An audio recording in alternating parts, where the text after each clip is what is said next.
국무회의 겸 비상경제점검회의 관련해서 브리핑하고요. 한 가지 더는 스토킹 교제폭력 대응 관계부처 대책 관련해서 브리핑하겠습니다. 두 가지 하겠습니다. 네, 강의정 수석 대변인입니다.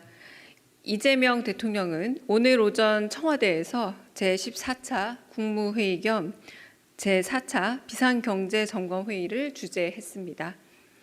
오늘 회의에서는 중동전쟁 관련 비상국정 운영 및 대응 현황과 국민주권정부 에너지 대전환 추진 계획 등 두 건의 토의와 함께 탄소 중립 시대의 친환경 기후 금융 활성화 방안, 2026년 1분기 국정과제 추진 상황, 가업 상속 공제 실태 조사 결과 및 개선 방안, 제5차 협동조합 기본 계획, 무인기 재발 방지 및 접경 지역 평화 안전 증진 등 총 5건의 부처 보고와 2건의 협조 안건이 보고됐습니다.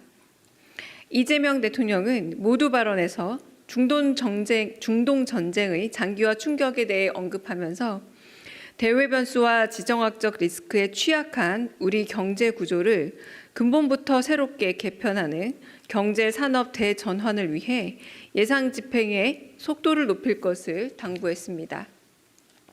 또한 지난 정부에서 발생한 민간인 무인기 사건을 언급하면서 일부의 무책임하고 무모한 행동으로 불필요한 군사적 긴장이 유발된 데 대해 북측에 유감의 뜻을 표했습니다.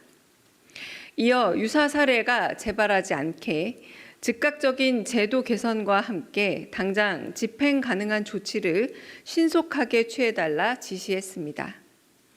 무인기 침투와 관련해 이 대통령이 북측에 공개적으로 유감 표명을 한 건 이번이 처음입니다. 중동 전쟁 관련 비상국정 운영 및 대응 현황을 보고받은 이 대통령은 출퇴근 시간 유연화와 함께 공공 영역부터 솔선수범 방안을 찾아 국민들의 대중교통 이용의 불편함을 줄일 것을 당부했습니다. 호르무즈 우회로 입항 관련 조치 결과에 대해서는 후티 반군의 홍해 해협 봉쇄 가능성을 물은 후 최대한 안전하게 하되 균형을 잘 맞춰달라 당부했습니다. 기후 에너지 환경부가 준비한 국민주권정부 에너지 대전환 추진 계획에 대해 이 대통령은 제주도의 경우 보조금 정책으로 전기차를 싸게 살 수 있게 하면 상당한 성과를 낼 수 있으리라 기대한다면서 정책 집행에 속도를 내달라 강조했습니다. 또한 허가와 심사에 너무 오랜 시간이 걸린다며 재생에너지 중심의 에너지 대전환을 위해 규제 완화 필요성도 언급했습니다.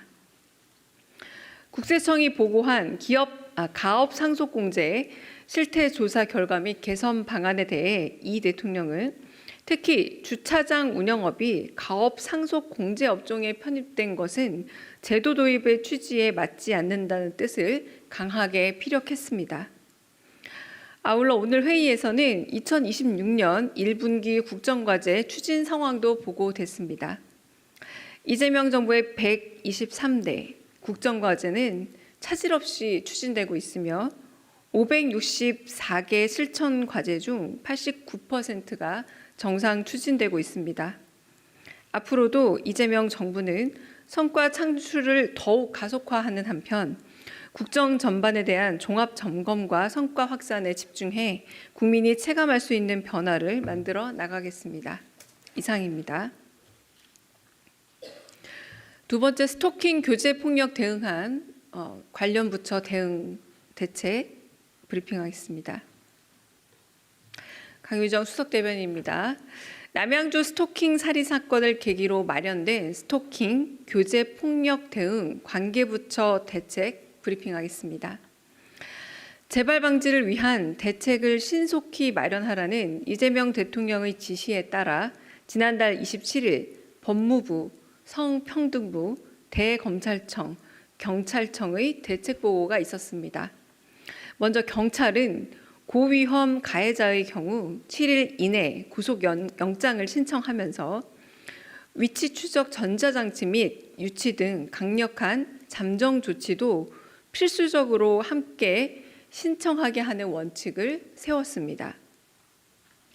법무부와 경찰청의 시스템 연계를 통해 출동 경찰관이 전자장치 부착 가해자와 피해자의 실시간 위치를 확인할 수 있게 되며 스마트워치에도 연동해 가해자의 접근 정보를 피해자에게 전송할 계획입니다. 또한 수사기관이 잠정 조치를 청구하지 않은 경우에도 피해자가 직접 법원에 청구할 수 있게 하는 내용의 스토킹 처벌법 개정안이 지난달 31일 본회의를 통과했습니다. 그 외 교제폭력 법제화나 잠정조치 기간 연장, 횟수 상향 등 보완 입법이 필요한 사안은 관계부처가 추가로 검토해 대책을 마련할 계획입니다. 이상입니다. 네, 혹시 질문 있으면 질문 받겠습니다.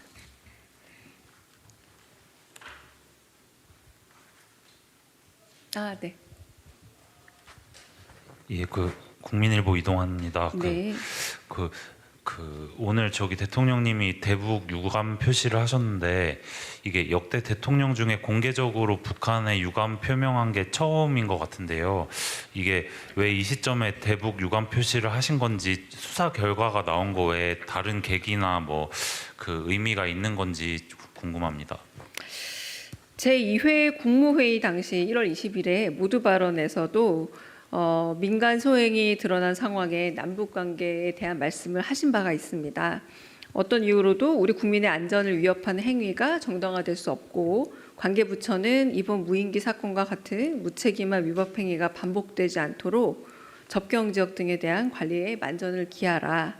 그리고 차제에 불필요한 긴장이 고조되지 않도록 남북 사이에 최소한의 신뢰 구축 장치를 마련할 필요도 있다. 차분하게 추진해 주십시오라고 말한 바도 있고, 사실상 3.1절 기념사에도 유관된 부분, 관련되어 있는 부분에 언급이 있습니다.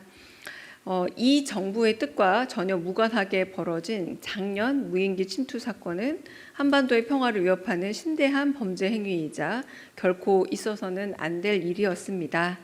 남북이 함께 살아가는 이곳 한반도에서 긴장과 충돌을 유발하는 행위는 그 어떤 변명으로도 정당화될 수 없습니다.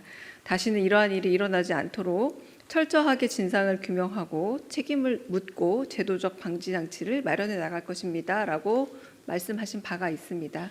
그러니까 지금 얼마 전에 진상에 대한 규명이 밝혀져서 그 TF에서 발표도 있지 않았습니까? 그래서 진상을 규명하고 그리고 책임을 묻고 제도적 방지 장치를 마련해 나가는 과정에서 처음으로 공개적으로 유감을 표명했다라고 말할 수 있을 듯합니다. 네. 네, 안녕하세요, 대변인. SBS BJ 김한진입니다. 대통령께서 아까 국무회의 때 1주택자가 실거주 의무 규정 때문에 세입자 있는 집 팔지 못하는 그 문제 짚어주셨었는데, 설명하시면서 이게 과거에는 단기간이나 갭 투기를 허용하는 꼴이 돼서 수요를 자극할까봐 우려를 했었지만 지금은 공급을 늘리는 효과가 더 클 거로 판단된다고 말씀을 하셔서요. 이 공급을 늘리는 효과가 더 클 거로 판단된다고 하신 배경이나 혹시 보고받으셨던 내용이 어떤 것이었는지 좀 궁금합니다. 저희도 좀 공식적인 대답을 좀 마련 중이긴 합니다만 그 부분은 5월 9일에 양도세 중과 유예를 종료함에 있어서 1주택자들이 세입자가 있는 경우에 혹여나 토지거래 허가 신고를 못한다라던가 어떤 부작용이 있을 거라면 그런 부분에서 건전한 매매 의향 그리고 매물을 내놓고 거래할 의향이 있는 그런 상황에 있는 분들에 대해서 좀 더 고려해 봐야 되지 않겠냐라는 언급으로 들립니다. 좀 더 자세한 답은 제가 좀 더 국토비서관 쪽에서 논의해서 답을 다시 드리도록 하겠습니다.